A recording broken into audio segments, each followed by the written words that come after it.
This week, a bunch of shoes get release dates, Adidas unveils the D-Rose 3, and we find out the actual pricing for the Nike LeBron 10. I am your host, Jacques Slade, and this is the Week in Sneaks. A few weeks ago, I mentioned that the Reebok Question in white and pearlized navy would be dropping pretty soon, and today, I can confirm that the model is now available at select retailers. Featuring a primarily white base, the model features pearlized navy at the toe. For those of you that plan on picking up a pair, plan on partying with $125 when you go pick them up. Sneaker culture is really embracing the custom movement, and it's just really taken off this year. So we took the opportunity over at Nice Kicks to interview Machina Customs on his designs. Interviewed by Ian talks to him about what got him started, his inspiration, and what it's like to be a one-man shop. So if you haven't had a chance to check out the interview, make sure you hop over to nicekicks.com and do a search for Mache and check out the one-on-one. By the way, did you get a chance to see his Air Mag custom that just released yesterday? It's absolutely crazy. You have to respect this man's hustle. Several high-profile release dates hit this week, so I wanted to make sure I shared those dates with you. Coming up first is the Ewing 33 High, which released recently only in New York, is now going to go nationwide, and that'll be on September 29th.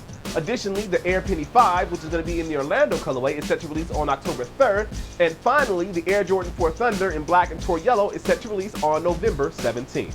A few weeks ago, the web went crazy when it was announced that the Nike LeBron 10 Plus would cost $315. Now, unfortunately, this information was not completely true. Let me explain. According to Nike spokesman Brian Strong, the LeBron 10 Plus will cost $270, but that version includes the sports kit. If you don't need the sports kit because you already got the Hyperdunk or the TR1 trainer, then it's going to cost $200. And if you're just styling and you're not really trying to measure your game or you're not trying to play in the LeBron, then you can get the regular version, which is going to be $180. So now you know.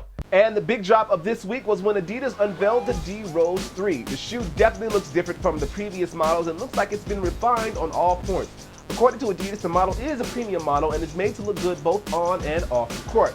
Personally, I really like the look of the shoe, and I'm looking forward to getting my feet in the pair. For those of you that want to grab the D-Rose 3, you're going to have to wait until October 4th, where the model will release in a home and an away colorway for $160. Last week, the question of the video was, if you could only keep one pair of kicks in your closet and get rid of all the rest of them, which pair would it be? As I expected, there were some wonderful answers, and so I'm going to read a couple of your answers. Here's one from the website from Nolo Dolo. My Raptor 7s. Even though they are a 9.5 and I wear a 12, they are my babies.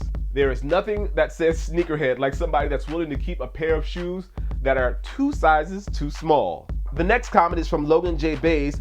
My favorite of all time is the Carmine 6s, but I couldn't keep them because I have 2 pairs of 23s that are signed by MJ in memory of my mother who passed away in 2008, the year the shoe released. Shout out to Logan, that was a dope answer. I appreciate you sharing with us. A lot of people don't realize that it's the memories that are attached to these shoes that really make us sneakerheads. It's not just how they look, but there's certain memories attached to them. And if you wouldn't mind, I would love if you would send me a picture of those shoes because I love the 23s and I think they're really, really dope. You can hit me on Twitter at Kusto, which is at Kustoo.